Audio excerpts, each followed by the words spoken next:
Assalamualaikum warahmatullahi wabarakatuh.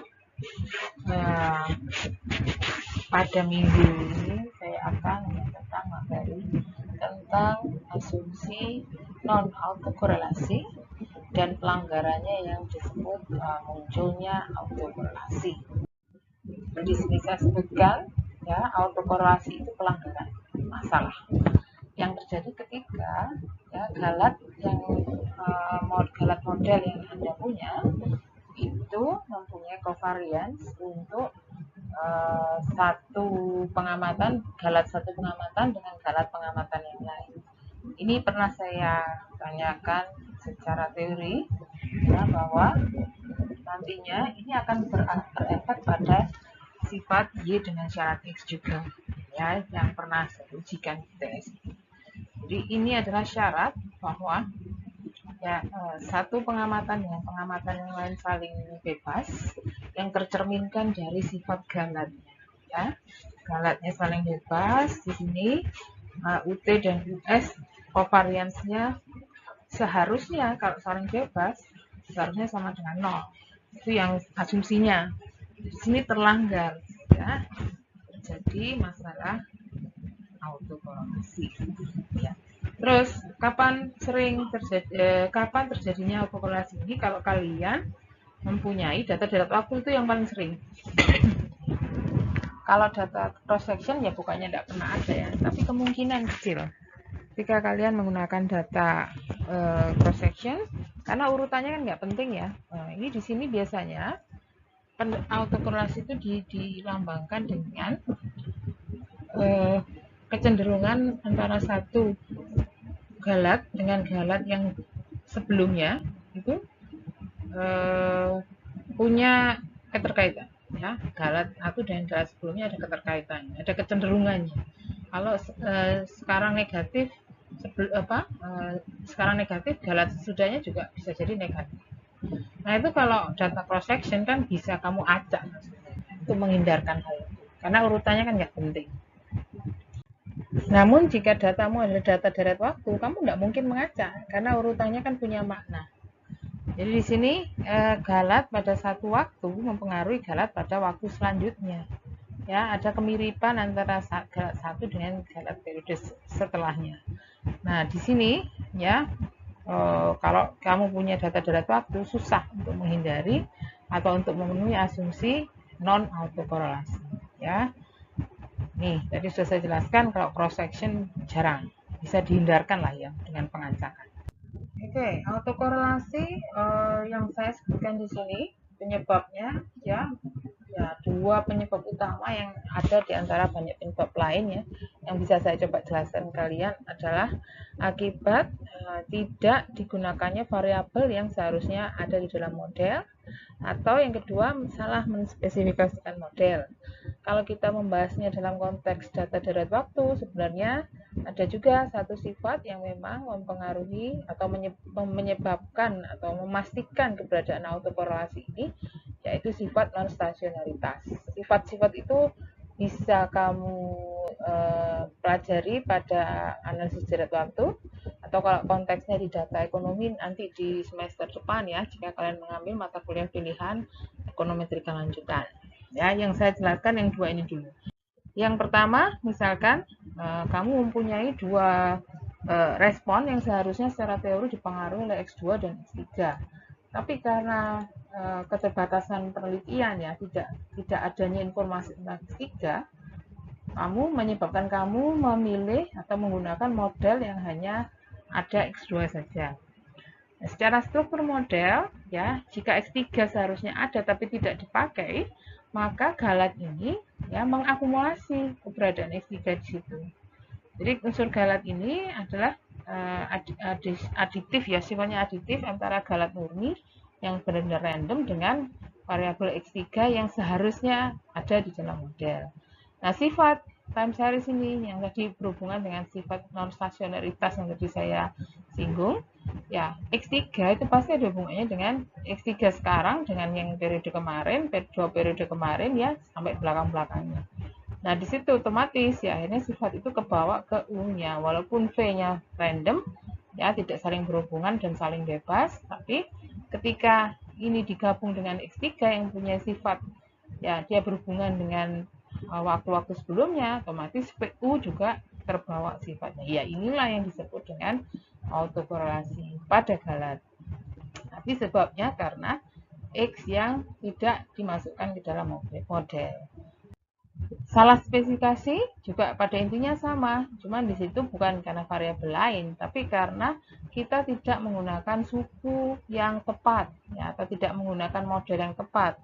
Seharusnya ada suku kuadrat, tapi suku kuadratnya tidak saya masukkan. Nah, di sini akhirnya sama konsepnya dengan tadi, sehingga suku ini akhirnya menyebabkan galat saling berkorelasi yang disebabkan oleh korelasi antara X2T, X2T-1, X2T-3 dan seterusnya di dalam bentuk suku kuadrat. Saya ceritanya di sini kalau X2 naik turun ya galatnya juga naik turun seiring waktu, ya. Jadi di sini ada korelasi antar galat yang disebabkan karena suku mendefinisikan suku di dalam model yang salah.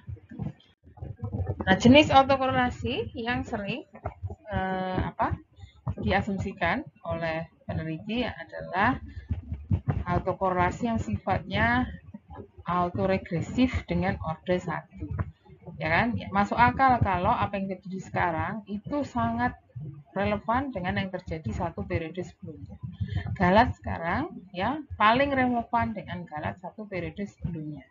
Kalau misalkan lebih dari itu silahkan bisa saja kita asumsikan R2 ya, jadi di sini ada tambahan UT-1, R3, UT-3 dan seterusnya.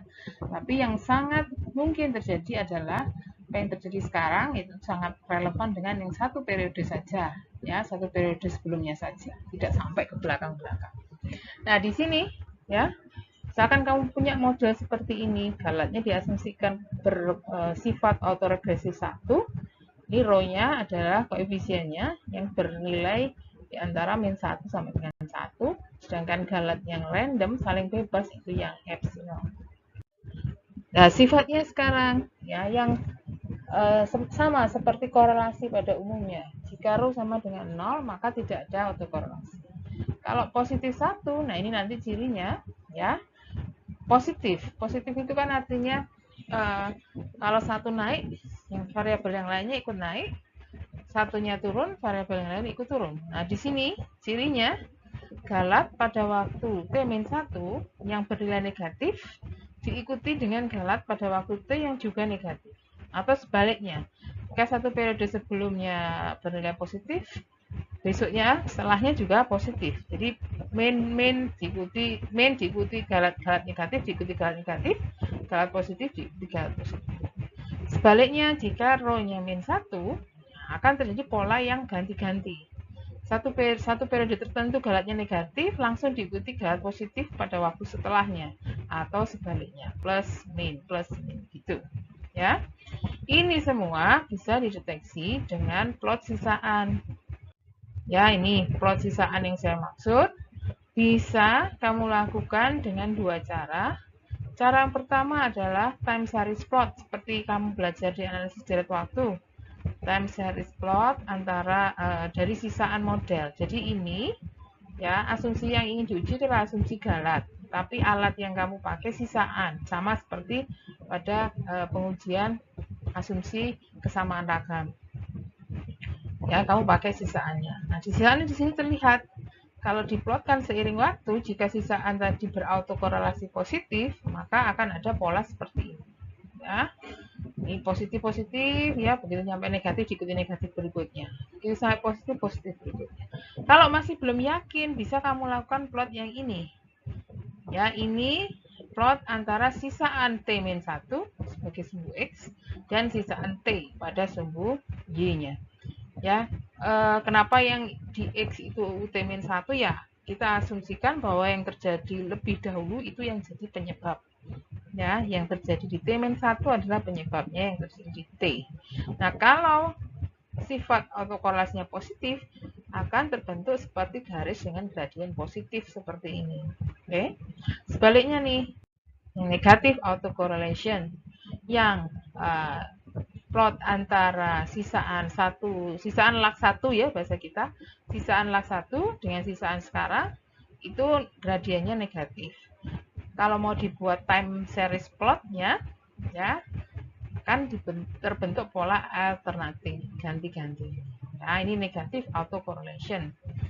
Sedangkan yang seperti ini, ya tidak berpola, ini sih kayak tadi juga, kayak yang pola pertama juga enggak, yang alternating juga enggak terlalu gitu ya, kadang bareng-bareng, kadang positif-positif terus pindah ini.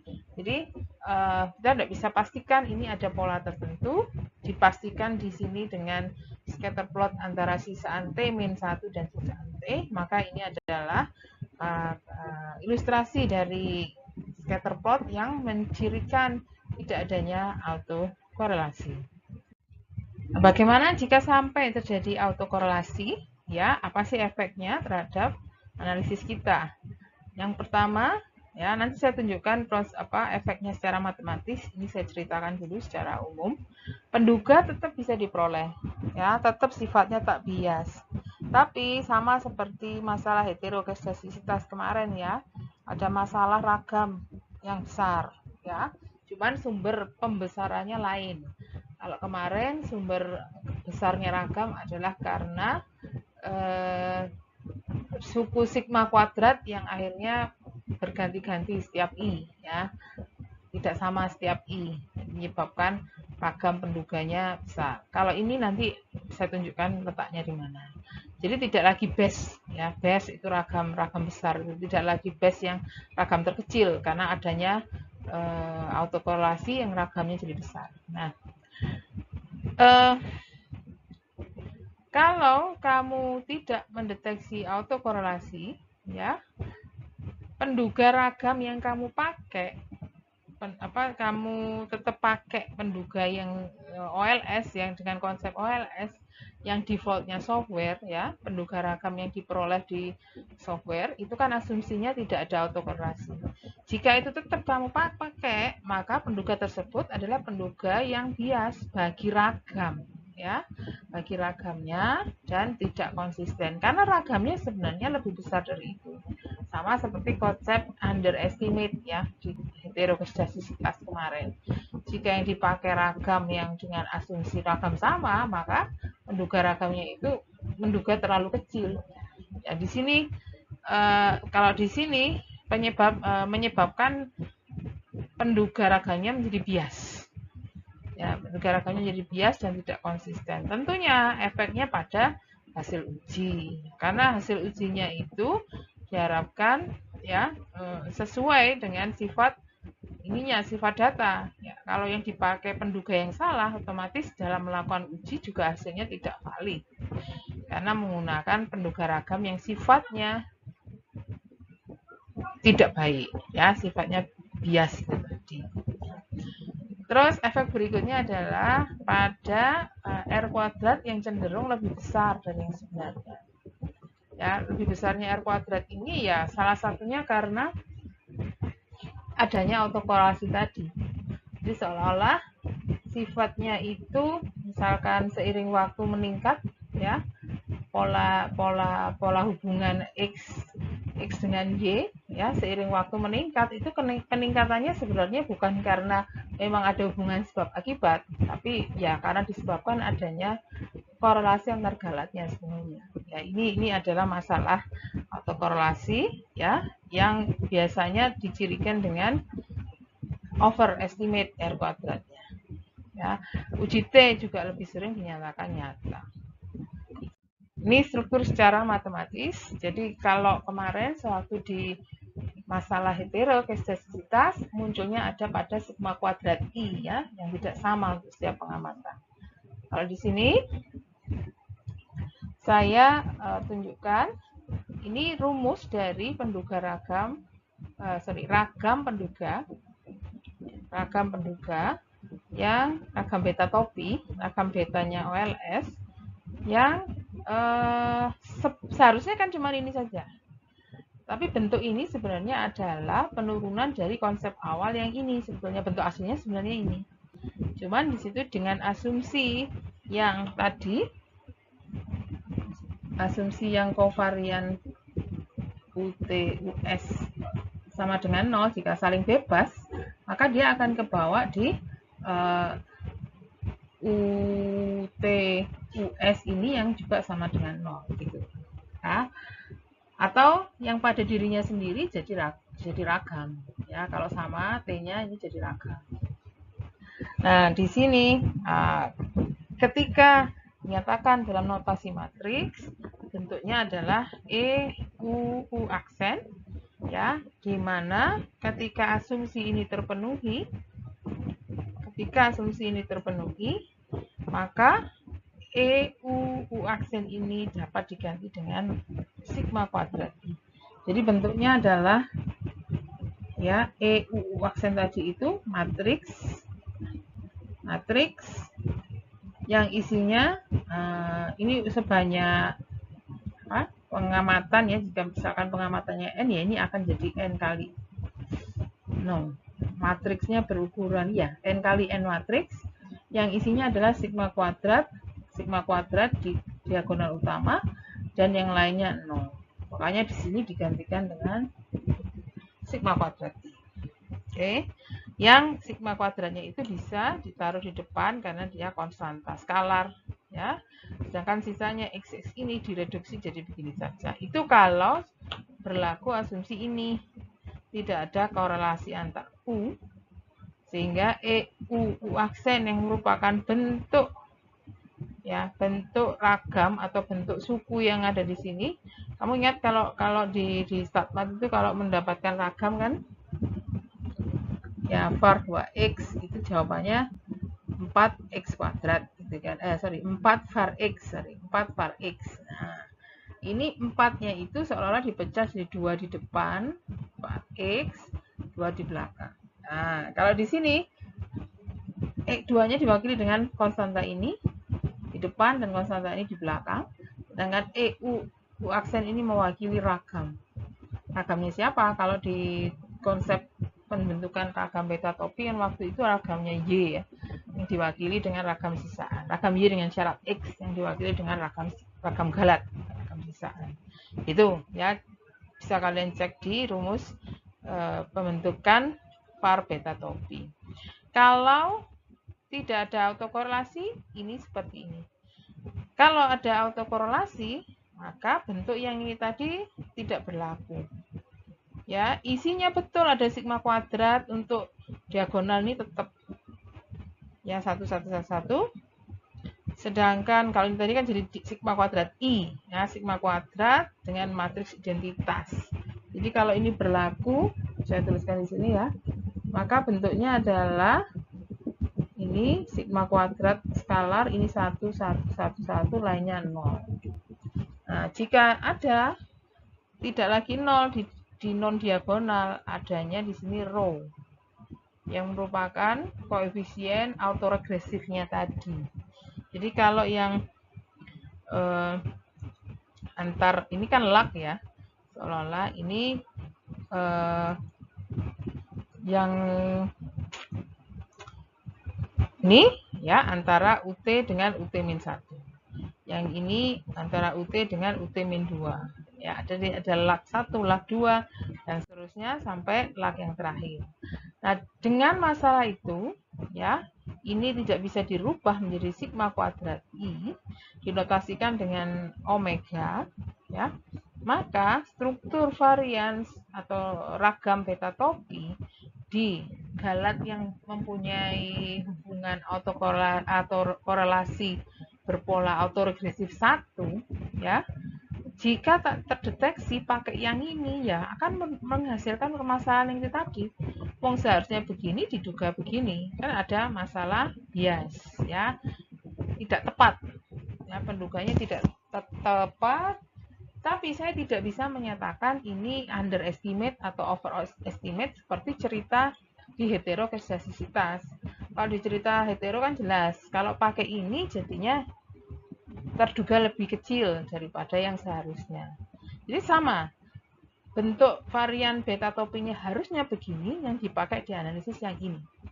Ya, kalau yang kemarin di kasus hetero ini menduga lebih kecil, kalau di sini tidak bisa dipastikan lebih kecil atau lebih besar, dia hanya dinyatakan sebagai penduga yang bias. Ya, bias. Kalau bias berarti apa? Hasil analisis yang menggunakan VAR, uji-uji yang menggunakan VAR ini otomatis belum bisa kita percaya kebenarannya, ya. Nah, bagaimana mendeteksinya sekarang? Ada uji Durbin-Watson. Uji ini spesifik hanya untuk yang R1 ya, untuk autoregresif atau galat yang berpola autoregresif 2, 3 dan seterusnya tidak bisa pakai uji ini. Nanti ada uji yang lain. Ya, polanya yang diasumsikan soalnya yang seperti itu, ya.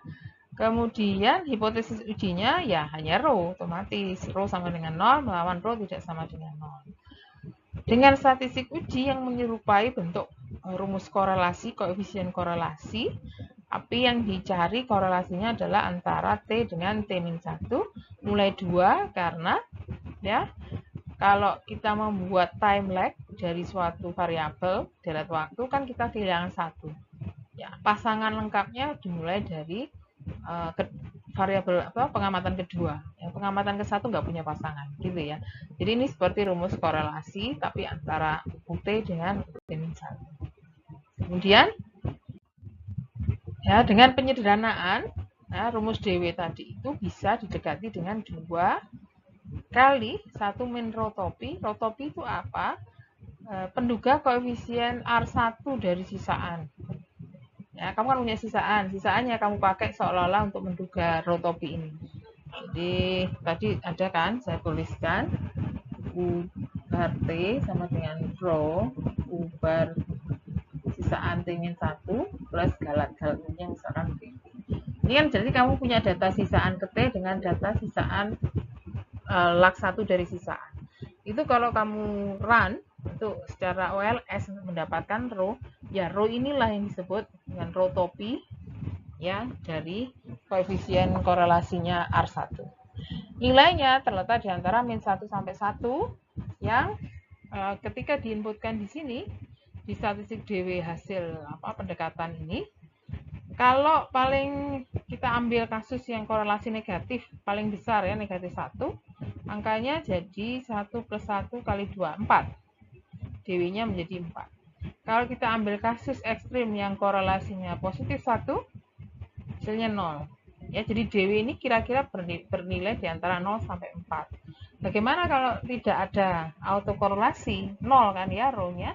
Nah, rho 0 itu akan tercermin pada statistik DW yang bernilai 2 dan sekitarnya. Nah, nanti uji DW ini akan ya menentukan keberadaan autokorelasi itu ya dengan konsep nilai kritis, tapi ada 2 ya, di upper critical value, lower critical value, nanti saya tunjukkan daerahnya. Kalau memang nilainya ekstrim yang diantara atau mendekati 4 sama mendekati 0. Tapi kalau diantara 2 nanti kita anggap sebagai tidak ada masalah, ya tidak ada bukti untuk keberadaan autokorelasi.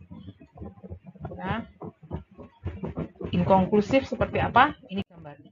Jadi ada gambar, tadi saya sudah cerita, ekstrimnya itu 0 dan 4. 0 sampai nilai tertentu, ya, itu namanya 0 sampai low critical value, itu adalah daerah di mana kita bisa putuskan tolak 0 untuk autokorelasi yang positif.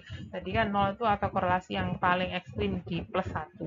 Sedangkan yang 4, ini adalah kasus ekstrim autokorelasi negatif 1.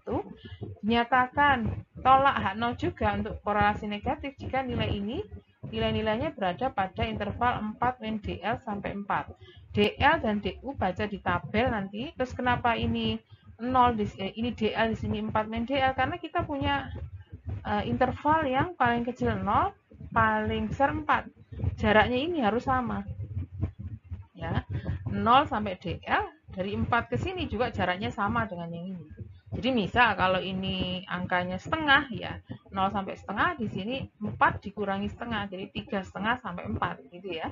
Jadi batasnya sama. DU pun juga demikian. Kalau di sini 0 sampai DU DU-nya katakan 0,75, berarti jaraknya kan 0,75. Nanti di sini keempat juga sama-sama harus 0,75. Makanya bunyinya 4 min D. 4 min D. Ya. Supaya jarak dari DL ke 4 kritis yang ini ke 4 lower critical value dengan ini dengan DL ke 0 jaraknya sama. Nah, sudah ada beberapa bagian yang tolak H0 itu hanya yang ujung kiri ini dan ujung kanan ini.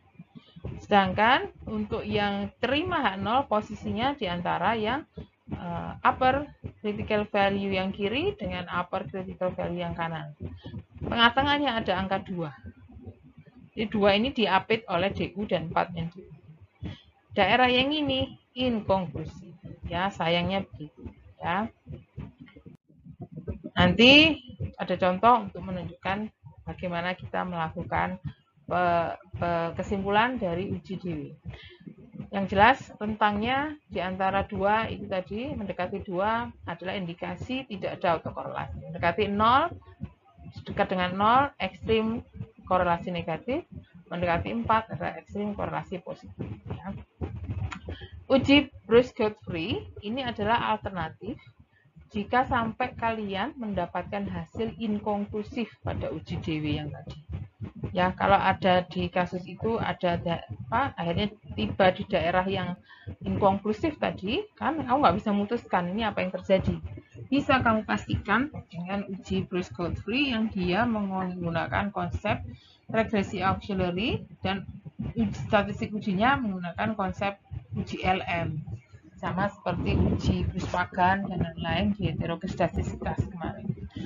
Tapi di sini ya uji Bruce-Godfrey pun lebih punya kelebihan karena dia bisa melakukan pengujian autokorelasi sampai derajat ke R. Tidak hanya R1 seperti DW tadi. Dilihat ya, kamu bisa menguji keberartian rho 1, rho 2 sampai rho ke R yang menyertai ya sisaan lak 1, lak 2, lak 3 sampai lak ke R. Tapi saya sarankan jangan terlalu banyak karena kalau datanya cuma sedikit ini nggak mungkin kita lakukan ya, mundurnya terlalu banyak, kehilangan banyak data, kehilangan banyak pengamatan. Nah, ini asumsi saja yang galat murni yang V-nya. Kemudian model yang ada sebenarnya ini, tapi karena kita menganggap galatnya punya konsep R dengan derajat tertentu, maka galat itu kita substitusi dengan model yang kita asumsikan, autoregresifnya tadi.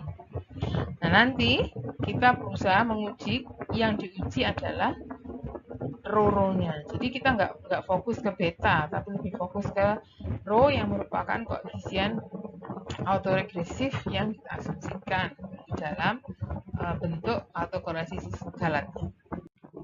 Langkahnya sekarang seperti apa?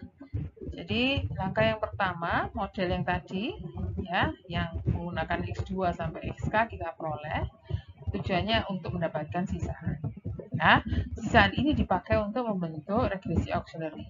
Regresi auxiliary-nya tidak hanya dengan sisaan-sisaan, tapi seperti yang tadi ya, karena ada XX-nya ini coba kita eliminasi dulu konsep prediktor yang dipakai ya di dalam model auxiliary-nya. Jadi seolah-olah biar sisaan ini terjelaskan dulu oleh XX yang dipakai di dalam model, baru benar-benar ada tambahan sisaan lak 1, lak 2, dan seterusnya sampai lak yang terakhir. Ya, jadi ini model yang mau dipakai sebagai regresi auxiliary, yang digunakan adalah R kuadrat. Nah, R kuadratnya di sini dikalikan dengan banyaknya pengamatan T besar dikurangi lak yang dipakai ya. Rho 1 sampai rho R ini kan banyaknya, mencerminkan banyaknya mundurnya galat ya sampai observasi. Sampai periode ke R mundur ke belakang. Itu yang dijadikan pengalih T min R sehingga ini berdistribusi chi-square R. Nah, tolak jika nilai itu sangat besar ya, yang menunjukkan p-value yang kecil. Nah, R tergantung ya, yang tadi saya sarankan, dicek dulu sifat datanya. Kalau memang hanya layaknya satu periode saja, mungkin ya satu time lag saja, R1 saja ya sudah, atau R2 gitu. Karena jarang sampai terjadi lebih dari itu. Bagaimana mengatasi kalau memang sudah terbukti ada autokorelasi? Yang pertama, tergantung rho diketahui atau rho tidak diketahui. Nah, seringnya sih yang kedua. Ya, tapi tetap saya ilustrasikan konsepnya karena rho tidak diketahui pun sebenarnya juga menggunakan konsep rho diketahui. Yang pertama, dianggap rho-nya tahu gitu ya. Seperti tadi, ini model, sisaannya autoregresi 1 ya. Kita berusaha membuat transformasi di sini dengan menganggap rho-nya ini diketahui. Kamu amati, ini model pada saat T. Saya ingin memunculkan UT-1. Di sini kan UT. Bagaimana saya memunculkan UT-1 di dalam model? Ya modelnya harus saya buat untuk time lag 1. Kalau tadi ini untuk sekarang, di sini saya buat model untuk time lag 1 ya. Semua parameternya sama, tinggal variabel-variabelnya semua menggunakan variabel time lag 1 termasuk galat. Oke. Nah, sekarang yang ini ada unsur UT, di sini ada unsur UT-1. Supaya bentuknya sama dengan ini, ya, yang UT-1 harus ada pengalih rho-nya. Ya, saya tuliskan di sini, ya, ini dikalikan dengan rho menjadi bentuk yang kedua. Ya, kebayang ya arahnya. Jadi nanti supaya saya dapat galat yang pure, yang murni, ini bisa saya adaptasi dari sini. Seharusnya saya punya galat dikurangi dengan rho time lag 1 dari galat. Maka nanti selisih dari dua ini akan menghasilkan galat yang IID. Nah, akan saya peroleh dari ya pengolahan dua model ini tadi. Model yang pertama adalah model yang asli. Model yang kedua adalah model time lag yang sudah dikalikan dengan rho dengan asumsi rho-nya diketahui. Ya, kira-kira paham ya maksud saya? Jadi galat yang murni itu bisa diperoleh dari pengurangan antara galat T dengan rho galat time lag 1. Dari model 1 dan model 2. Ya, kedua model itu saya kurangi, maka hasilnya ini dikurangi rho y time lag 1, beta 1, ada beta 1 sama-sama beta 1-nya, di sini sukunya 1, di sini sukunya rho, jadi ada 1 min rho. Yang ini sama beta 2-nya, yang suku X-nya ada X2 dengan rho kali X2 time lag 1. Beta 3 juga begitu, jadi selalu berlaku ya, variabel yang dipakai adalah seolah variabel selisih antara sekarang dengan time lag 1, tapi yang time lag 1-nya diboboti dengan rho. Nah, kamu bisa membentuk variabel itu secara terpisah, membuat kolom-kolom sendiri, namanya variabel hasil transformasi. Saya beri nama YT bintang. Ya, X2 bintang, XK bintang dan seterusnya. Yang ini namanya ganti jadi galat yang sudah benar-benar IID tadi, independently distributed. Ya. Sedangkan B ini perlu nanti kita modifikasi, tapi tetap saja kita tulis B1 bintang gitu ya. Nanti kalau rho-nya diketahui kan mudah bisa dikembalikan. Nah, jadi run regresinya adalah berdasarkan yang ini. Nah, jika kalian lihat nanti di Excel yang saya share, karena kita melakukan lag ya, melakukan lag pada membentuk lag pertama dari suatu variabel, maka kamu akan kehilangan satu pengamatan. Nah, pengamatan yang pertama itu nanti diganti dengan ini supaya lengkap. Ya, bentuknya seperti ini. Semua mengharapkan rho-nya diketahui.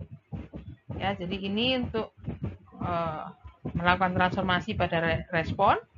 Nanti bentuk beta 1-nya itu dikembalikan ya dari B1 bintang yang didapat. Kalau B2, B3 sampai BK-nya itu langsung dipakai ya. Sedangkan transformasi untuk X2 sampai XK bentuknya sama, polanya sama. Jadi ini lakukan ya dengan menggunakan pengamatan pertama yang seperti ini, kamu punya data lengkap kan akhirnya. Data lengkap mulai 1 sampai T besar, tapi menggunakan hasil transformasi semua, run regresi, dapatnya parameter beta 1 bintang topi, beta 2 topi, beta 3 topi, dan seterusnya. Kalau mau menginterpretasikan, interpretasinya model yang pertama ini, karena memang model ini diasumsikan. Jadi dari hasil pendugaan parameter dengan transformasi ini tadi, beta 2 topi itu langsung bisa kamu artikan koefisien bagi X2 di sini. Beta 3 koefisien bagi X3 di sini. Ya, ini adalah sama seperti konsep kemarin ya, yang sebelumnya di pembobotan weighted least square, dia juga hanya berperan sebagai alat bantu pendugaan parameter. Sedangkan parameter yang diperoleh itu tadi untuk menginterpretasikannya kembali ke model pertama, ya. Karena akan susah menginterpretasikan kalau kamu pakai X yang hasil nggak masuk akal kan, interpretasinya gimana? Perubahan X X2T dikurangi rho X2T-1 kan aneh. Tetap ceritanya sesuai konteks model yang pertama. Ya, jadi ini adalah alat bantu untuk memperoleh beta-beta saja. Khusus untuk beta 1 topi, jika memang seperti yang pernah kita diskusikan, jika beta 1 itu perlu diinterpretasikan, bisa kamu cari dari hubungan ini. Kan satu main rho-nya sudah diketahui. Ya, kalau rho-nya sudah diketahui, kamu bisa balikkan beta 1 itu berarti adalah rasio antara beta 1 bintang dengan 1 min rho. Yang sudah diperoleh dari OLS itu yang ini. Untuk interpretasi dipakai yang hasil pembagian dengan 1 min rho. Oke. Jika harus diinterpretasi. Oke. Nah. Jadi, tadi cerita saya ya. OLS dapatkan penduga-penduga itu. Nah, kalau sudah didapat, kembalikan ke bentuk asli ini untuk interpretasi. Bagaimana jika kamu nggak tahu rho-nya? Nah, ini ya sering dilakukan karena jarang ya rho itu diketahui. Kita melakukan prosedur iteratif ya, coherent ordered namanya. Konsepnya begini, ya sama seperti tadi. Yang konsep transformasi tadi tetap dipakai, tapi transformasinya menggunakan penduga rho. Ya, kalau tadi kan ketahui gitu aja. Nah, sekarang rho-nya diduga dulu. Dari mana mendapatkan penduga rho-nya? Yang pertama, kita lakukan dulu pendugaan model regresi ya, yang diasumsikan pakai prediktor yang tersedia. Kemudian ini hanya dipakai untuk memperoleh sisaan utopi. Dari utopi yang ada masuk langkah 2. Kamu lakukan OLS hanya untuk memperoleh rho dari model ini. Jadi regresi responnya UT, prediktornya time lag 1 dari U. Nah, sisaan sebagai fungsi dari sisaan time lag 1. Rho-nya adalah hasil penduga OLS. Nah, rho yang dari sini dipakai untuk transformasi. Transformasi yang tadi barusan saya jelaskan. Cuman kalau yang tadi kan pakai rho yang asumsinya ada langsung, tiba-tiba ada. Kalau sekarang ini didapat dari pendugaan sisaan, ya, pendugaan OLS dari model autoregresi sisaan. Sudah, dari sini kan dapat beta-beta yang baru ya, dapat beta sesuai hubungan antar variabel hasil transformasi di sini. Ya. Nanti dari regresi yang ada tadi ya, tetap regresi yang pakai hasil transformasi ini tadi tetap dihitung sisaannya lagi ya. Jadi kalau yang di awal kan asli, variabel asli. Nah, kalau di sini variabelnya sudah variabel hasil transformasi, kembali dihitung sisaan. Nah, sisaannya diduga lagi pakai ini ya. Pakai konsep OLS. Sisanya dipakai untuk menduga rho dengan konsep OLS. Rho topi diperoleh pakai untuk transformasi. Transformasi diperoleh OLS dari variabel hasil transformasi. Hitung sisaan. Sisaan masuk lagi ke sini dan seterusnya secara iteratif. Berhentinya kapan? Jika ya rho topi ini ulang lagi langkah 2 sampai 4 ya. Jika rho topi di iterasi tertentu itu mirip dengan rho topi iterasi sebelumnya. Ini bahasa saya jika selisih secara harga mutlak dari row topi iterasi ke J dengan iterasi ke J-1 mendekati 0. Ya, itu prinsip konvergensi namanya, ya. Oke. Saya coba tunjukkan ya pendeteksian autokorelasi dan bagaimana mengatasinya jika sampai itu terjadi, ya. Jadi saya punya data yang file Excel-nya sudah saya lampirkan juga, bisa kamu cek dan coba-coba sendiri. Ya, ada variabel konsumsi, tapi di sini sebetulnya L itu notasi dari log ya. Nggak tahu saya nanti menjelaskannya gimana, saya nggak yakin, tapi dia notasinya langsung Lcons, Ldis, Lpress gini dengan model seperti ini. Nggak jelas dia, saya ngambilnya mentahnya seperti itu ya. Jadi saya nggak berani memastikan itu learn atau bukan. Dan di sini ya ada variabel pengeluaran konsumsi, ada variabel dis itu pendapatan yang siap dibelanjakan, disposable income biasanya, dan harga. Semua ini untuk makanan, ya. Ingin dibentuk model fungsi konsumsi sebagai fungsi dari pendapatan dan harga makanannya, tapi variabel di sini adalah variabel deret waktu. Jadi dia mulai dari tahun 85 kuartal 1 sampai 94 kuartal 2. Ya, nah, di sini maka ini rentan terhadap keberadaan autokorelasi. Ya, ada indikasi bahwa galat pada kuartal tertentu dipengaruhi oleh galat pada kuartal sebelumnya. Saya lakukan saja OLS untuk menduga parameter model yang diasumsikan. Ya, ini hasilnya. Saya nggak berani mengidentifikasi atau menginterpretasikan ini terlebih dahulu. Biarkan saja dulu. Karena saya belum tahu ini ya benar atau tidak. Terutama setelah saya lihat, nah ini kalau kamu pakai time series ya di mana variable time series di Gradle akan ditanya ya kamu mau menginterpretasikan datamu sebagai time series atau bukan, bilang saja iya ya, interpretasikan sebagai time series dan tahunan, kuartalan, ya mingguan atau apa sebutkan di situ. Di punya kita ini kuartal, jadi di sini quarterly. Kalau sebelum-sebelumnya tidak ada, ya tidak ada ini karena bukan data deret waktu. Ketika data ini pakai deret waktu akan muncul row dan statistik DW.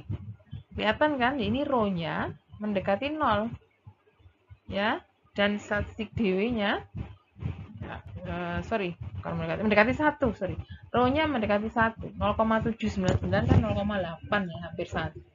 Statistik DW-nya mendekati 0. Ini sebenarnya adalah indikasi keberadaan autokorelasi.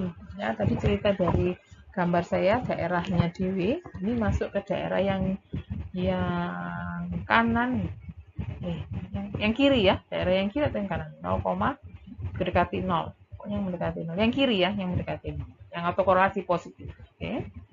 Kemudian saya abaikan dulu ini. Lanjut saya dengan pendeteksian. Selain dengan bukti yang ada di sini, saya mau pastikan dulu polanya seperti apa. Ya. Dengan menyimpan sisaan dan melakukan time series plot bagi sisaan yang sudah saya simpan. Cara menyimpan sisaan sudah pernah saya jelaskan. Coba sendiri. Hasilnya seperti ini, plotnya. Pola yang pertama, ya ada nilai positif itu masuk negatif berikutnya itu mulai masuk yang ya ini ada naik turun ya yang membuat kita ragu benar nggak sih ini positif, tadi katanya kan alternating juga bisa indikasi negatif autokorelasinya ya. Nah pastikan, nah ini sekilas bentuknya yang tadi positif diikuti positif berikutnya, negatif berikutnya, tapi di sini kok ada yang pola naik turun ya, habis positif negatif lagi gitu ya. Pastikan dengan uji ya. Uji yang pertama yang tadi uji Darwin-Watson. Selain pastikan dengan uji, bisa kamu pastikan dulu dengan scatter plot yang UT-1 versus UT, sisaan lag 1 versus sisaan T. Ya, caranya dengan menyimpan lagnya. Ya, itu pergi ke window utama, ya. Kamu sorot dulu UHEAD. UHEAD ini sisaan yang T. Terus habis itu add lag of selected variable. Jadi variabelnya dipilih. Ya, semua bisa kamu lakukan pada seluruh variabel. Jadi ini sebenarnya Lcons 1, Ldiff1 ini sebenarnya asalnya dari lag of selected variable ini. Tapi sebelumnya saya klik dulu variabel Lcons-nya. Ya, itu bisa muncul seperti itu. ya, log dari variabel tertentu. Jadi dengan log 1 pada sisaan, kalau sudah diperoleh, nanti akan muncul di sini, tapi tersembunyi. Jadi kamu klik dulu, di sini ada tanda plus, kamu klik dulu maka akan muncul variabel ke-12 ini. Kalau ini tadi nggak diklik plus, seolah-olah dia nggak kelihatan, ya. Dan setelah itu coba buat gambar plotnya dengan melakukan perintah view graph of specified variable scatter plot x dan y. Di sini juga sama seperti tadi. Kalau saya tidak melakukan klik show lag variable, ya uhead t-1 nggak akan kelihatan. Di sini ada uhead saja, sisaan t saja, ya. Jadi nanti diklik-klik, terjadi nanti seperti ini. Yang t-1-nya muncul. Baru dipindahkan mana respon, ya respon yang kita mau adalah yang variabel x pada sumbu x adalah ut-1, ya variabel ut ada di sumbu y-nya. Oke, gambarnya baru kita pasti. Nah, korelasi negatif kan kelihatan, ya korelasi positif kelihatan. Jadi korelasi positif yang menunjukkan bahwa ketika ada sisaan t-1 kecil, ut-nya kecil, ya naik ikut naik, ya positif yang tinggi ut tinggi, ut-1 tinggi, di ut-nya juga tinggi. Nah, ini adalah ilustrasi dari pemanfaatan scatter plot ut-1 versus ut untuk memastikan keberadaan autokorelasi positif. Untuk melihat nilai P dari Darwin-Watson-nya, tadi kan yang keluar di output ini hanya angka statistik, ya, 0,37. Kita masih mereka-reka ini masuk daerah yang reject 0 atau yang bukan, walaupun tadi sudah ada intuisi bahwa ini posisinya di daerah yang kiri yang gambar kita tadi, ya, yang reject positif. Pastikan dengan melakukan tes pada window model, tes Darwin-Watson p-value, dia akan keluar menunjukkan p-value-nya yang sangat-sangat kecil, ya. Jadi sudah bisa kita pastikan 0,37 ini kalau disuruh gambarkan ke daerah, ya posisinya ada di sini, ya, yang masuk daerah reject H0 positive autocorrelation. Oke. Uji yang lain yang sebetulnya tidak hanya untuk R1 adalah uji Bruce-Godfrey. Bisa dilakukan melalui window model. Kamu pergi ke, kalau tadi yang ini kan Darwin-Watson p-value, yang sekarang kamu klik autocorrelation, maka akan diminta muncul box ini, kamu diminta untuk memasukkan, menguji autoregresifnya sampai order berapa, ya, supaya sinkron dengan asumsi kita di DU tadi, kita masukkan sampai order 1 saja. Tapi kalau kamu masukkan yang 2, 3 dan seterusnya, silakan. Mengingat, tapi T-nya juga nggak terlalu besar sih sebenarnya, jadi jangan terlalu panjang. 1 ini cukup, oke.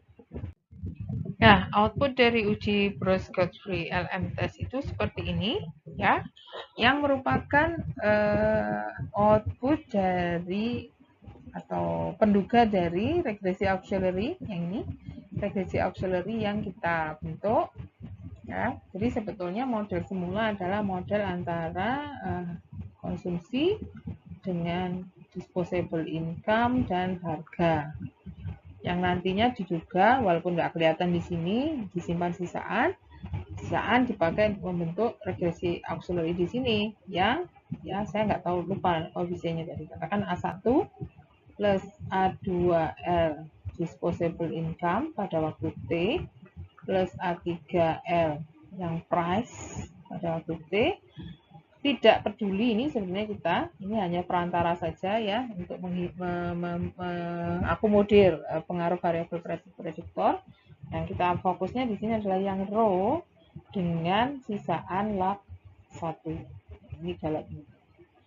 Ya, model ini menduga semua, mulai A1, A2, A3, tapi fokus kita pada yang terakhir. Mana yang terakhir itu nilainya signifikan. Ya, ini adalah indikator bahwa memang betul regresi ini menghasilkan sisaan dengan pola autoregresi 1. atau memang ada autokorelasi antar sisaan antar galat. Nah, bisa dipastikan dengan statistik uji statistik LM yang ada di bawah sini. Semuanya menghasilkan nilai Pi yang sangat-sangat kecil. Ya, saya masih belum menemukan konsistensi. Ya, dari teori yang ada tentang Bruce Godfrey, itu perhitungannya adalah menggunakan distribusi chi-square. Di sini ada chi-square, di sini juga ada chi-square. Derajat bebasnya betul 1, karena 1 ini kita pakai time lag 1 saja, jadi sesuai teori yang di depan. Cuman di sini bentuknya, hasil hitungannya bisa kamu cross check. Ini angka 23,2330 itu memang dihitung dari R kuadrat ini kali 38.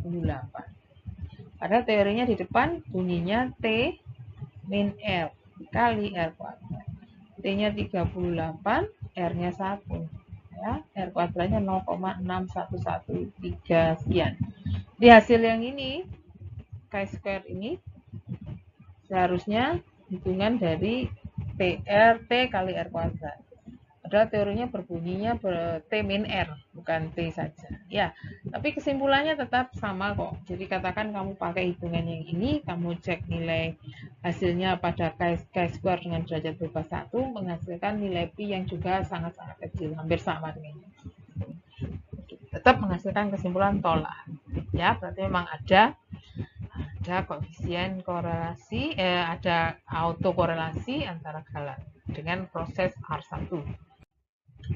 Nah, untuk mengatasinya, tadi kita coba dengan teknik pertama yang rho-nya diketahui. Saya coba angkanya 0,79. Dari mana Bu ini angkanya? Saya tadi terinspirasi dari yang plot sisaan ya, plot sisaan UT-1 versus UT kan tadi ada dibilang rho-nya 0,79. Ya, coba aja dimasukkan di sini. 0,79 ini saya pakai untuk mentransformasi setiap variabel dengan rumusan yang dijelaskan di depan, di teori di depan. Nah, itu saya lakukan di Excel. Sudah saya lakukan di Excel, filenya kamu cek, itu memang sudah saya lakukan dengan nama variabel yang ini. Kemudian, saya melakukan analisis regresi menggunakan variabel-variabel hasil transformasi. Tapi di sini sayangnya masih menunjukkan Durbin Walton yang masih dekat dengan, ya belum mendekati 2. Saya belum yakin ini benar apa tidak. Nah, masih ada, ini hasil ini belum berani saya interpretasikan karena saya belum yakin ini nilai DW yang bisa dicek aja nanti ya. Kalau kamu coba, ini DW-nya adalah angka yang masih jauh dari 2, padahal kalau mau tidak ada autokorelasi, ada harusnya nilai rho ini sekitar 2. Jadi transformasi dengan angka 0,799 rho itu tadi belum tentu belum memperbaiki keberadaan atau korelasi. Saya menggunakan prosedur yang iteratif Cochran-Orcutt tadi. Ya, karena tidak mudah menentukan rho yang tepat, itu kesimpulan saya ya. Pakai Cochran-Orcutt, rho yang tadi mungkin bisa jadi salah satu yang jadi starting point, terus nanti diperbaiki, diupdate menjadi rho yang lebih baik ya, yang menghasilkan sisaan yang benar-benar tidak ada autokorelasinya. Caranya pergi ke ya window utama model, ini kan yang variabel-variabelnya tadi, model univariate time series. Jadi kamu klik R auto regressive errors dengan konsep generalized least square yang nanti R1. Maka di sini akan muncul box seperti ini. Kamu pilih variabel, bukan yang diboboti ya, variabel originalnya, yang aslinya. Jadi responnya L-cons, prediktornya L-gibbs sama L-price, masukkan di sini. Klik bagian yang Cochran-Orcutt. Oke, hasilnya seperti cerita saya tadi. 0,799 itu adalah penduga pertama sepertinya. Jadi penduga pertama dari sisaan model versus sisaan lag 1. Hasilnya rho sekian. Jadi kan konsepnya rho ini dipakai untuk transformasi. Ya, transformasi juga hitung sisaannya. Ya, sisaan dipakai untuk menduga rho baru, rho yang kedua ini. 0,97044. Sisaan yang rho yang kedua ini dipakai untuk transformasi. Transformasi duga model, dapatkan lagi sisaan. Sisaan dipakai untuk menduga row yang baru. Hasilnya 0,97087. Nanti ya ini kebetulan hasilnya nggak saya tuliskan semua atau memang hanya sampai ini ya, saya lupa. Kalau sampai ini saja berarti ini memang sudah dianggap konvergen. Sudah dianggap mirip kan, ini 97 sampai 2 digit, 970 juga, jadi seharusnya di sini juga dianggap row-nya mendekati ya, sudah hampir sama. Row angka 0,97 inilah row yang terakhir yang dipakai untuk transformasi, dan transformasi itu hanya sebagai alat untuk mendapatkan koefisien-koefisien serta standar error, rasio T, t-test, dan nilai pi-nya. Ya, dan hasil yang bisa dipercaya adalah hasil yang ini.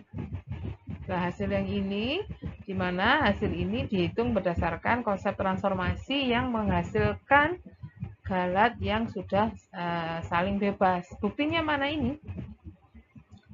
Jadi Darwin-Watson-nya ya menunjukkan angka yang di sekitar 2. Ya, kalau kamu cek dengan p-value-nya akan kelihatan di sini adalah p-value-nya pasti besar. Ya, kita tidak tolak 0 di sini. Ya, terima 0. Tidak lagi ada autokorelasi antar sesaan. Ya, jadi hitung statistik based on the row difference data, hasilnya ini. Ya.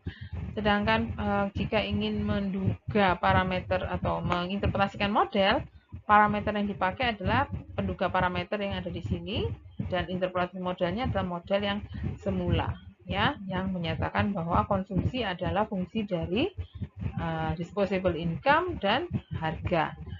Yang di sini ketahuan bahwa yang signifikan adalah harga saja.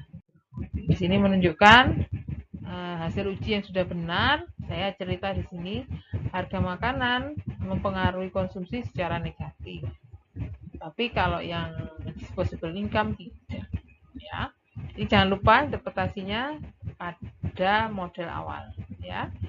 Yang dipakai untuk menginterpretasikan signifikansinya benar adalah model yang menggunakan konsep iteratif tadi untuk mengatasi autokorelasinya, ya.